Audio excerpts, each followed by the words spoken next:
Hello everybody, name's Shalice. Welcome everybody to my review of Power Rangers Lost Galaxy. And if there was ever a season to replace my beloved series Space, this was it. Lost Galaxy was such a great, and I mean an absolutely great season of Power Rangers. It continued the story of Space in the sense that you're in space, and now in Lost Galaxy they're just making it so much more.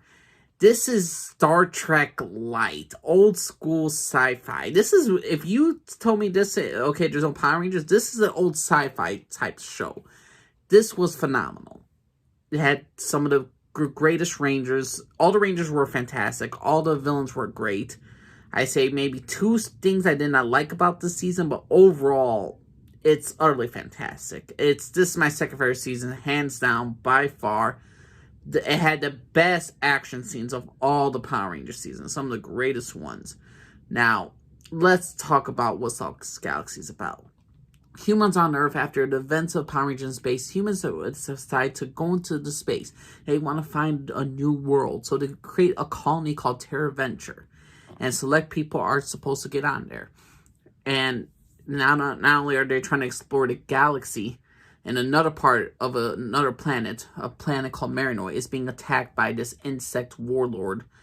And there's this like 5 swords that are in rocks. It's a very King Arthur like stuff, and it's the Quasar Sabers. Only the chosen ones could release the swords and to protect that planet, the universe.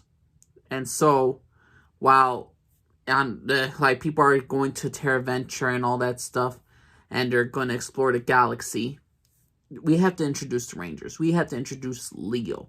Leo is the younger brother of Mike. Leo and Mike, here's the thing. Mike is he's one of the few people that actually takes out one of the Quasar Sabers. He was destined to be the Red Ranger. But in the premiere episode, it looks like he is killed off. And Leo has to hold it on to the end. And Leo is given the saber to his brother, and he must carry the mantle of being the Red Ranger. He was not chosen, so he must live up to what his brother's expectations are. The other Rangers, Damon, great character. He is the best mechanic of the show. He's the best mechanic on Terra Venture. He is fundamental to the Rangers and the key to how they're going to survive. He is utterly fantastic. Kai, great Blue Ranger. He's really stricter. He goes by the books. He doesn't believe in all too much going independent. But later on, with Leo's help and a couple other characters, and a commander of the Terra Venture, gets him to actually show leadership, to actually show that you don't always have to follow the rules. You could be a little bit more open-minded. And Kai as a Blue Ranger was fantastic. I enjoyed him. We have one of the people called Maya. She is from Terra Venture. She's from the planet Marinoid. She asks the Rangers to come to her planet to help her people from these insect-like beings that are trying to kill them or trying to take over their planet. Maya, she's the Yellow Ranger. She's a very Tarzan girl, very jungle-like. She knows a little bit about technology. She's trying to interact with people. She's really there to help the Rangers speak to their Zords and all this stuff. So overall, she's a fundamentally interesting character as well. Kendrick, the Pink Ranger, is the heart of the team. She's a glue that fits everybody together. She's there for Leo. She supports Kai. She tries to make everybody all happy. You always have that one in a group who's always trying to make sure everybody works together. And always trying to, okay, think about this, guys. Calm down. Like, she's the one to really be serious in a sense, to be a little bit lighthearted, but she's also could get everybody to work together. Kendrick is a great Pink Ranger. She was great. And the thing is, though, the real-life actress, she had to take a special treatment for her leukemia cancer, and she had to stop being the Pink Ranger. So in the last, 10, 12 episodes, they need a new Pink Ranger.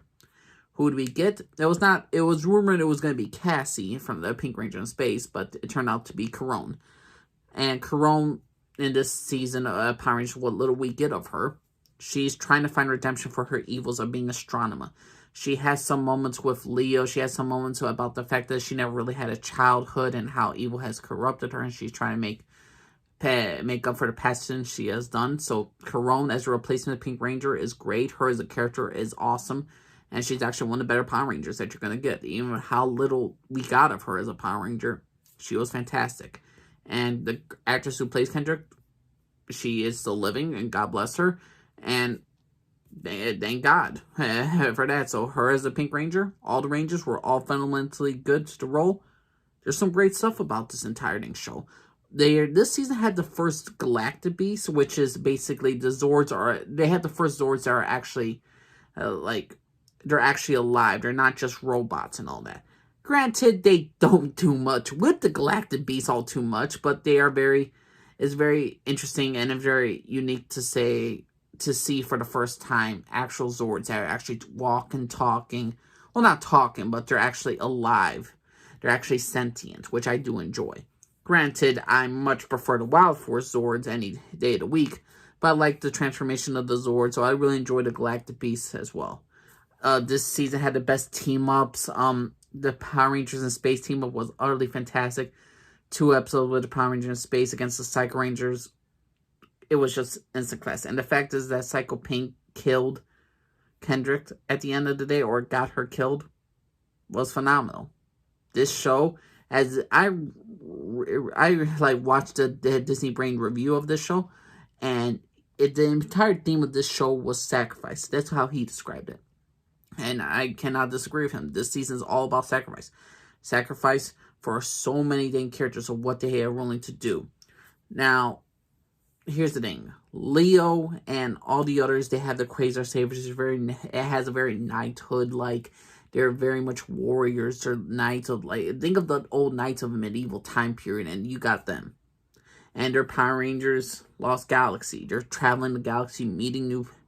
they're traveling the galaxy, fighting the monsters, trying to see about this new world. There's a lot of good sci-fi moments. I mean, there's certain episodes where the Rangers are barely morphed, and they're just fighting in space. I loved it. I absolutely loved that fact. And here's the thing. They also use the Astral Mega Ship, and they have the original Alpha from Power Rangers Space. This is a direct sequel to Power Rangers Space, and I absolutely was loving it. The villains of this season, oh my god, the best. Scorpius. Evil insect warlord trying to rule over. He has his little lieutenants and everything that was basically turning Marinori to stone. They were absolutely vicious. I mean, there's so many great characters. There's Deviant, the slimy, sneaky robot who's trying to take over everything. He wants to be the ultimate villain at the end. There's Villamax, this honorable warrior who's trying to train Trakina. Trakina is the daughter of Scorpius, who starts off as, those pretty little girl brats, and she ultimately becomes a total badass. She becomes trained. She starts to learn how to fight. She wants to make herself into a better villain.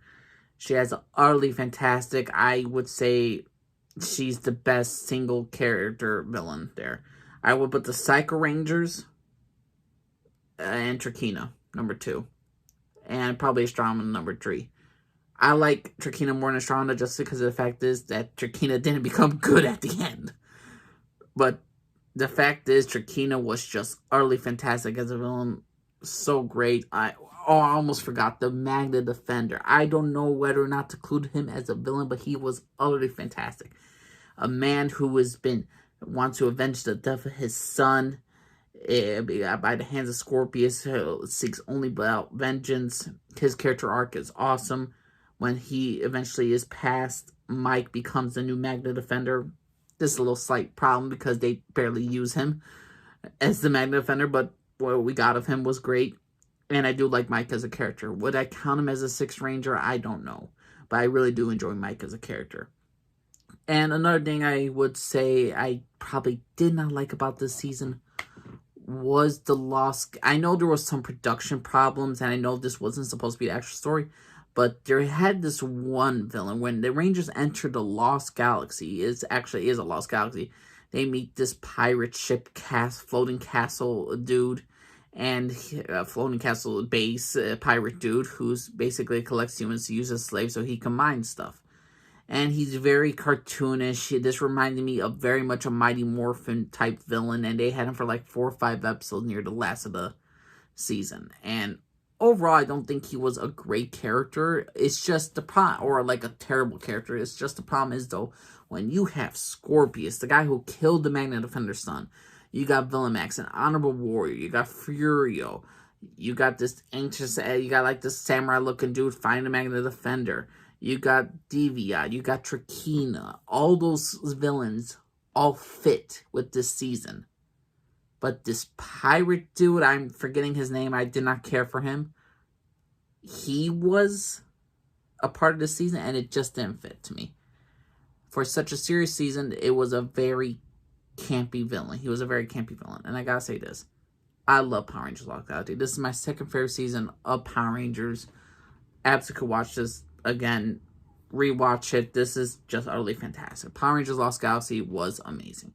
But that's my personal opinion, everybody. What you all think of the Power Rangers season? Do you think Lost Galaxy is better than Space? What do you all think? Do you think you love the Magna Defender storyline? Who's your favorite Lost Galaxy Ranger?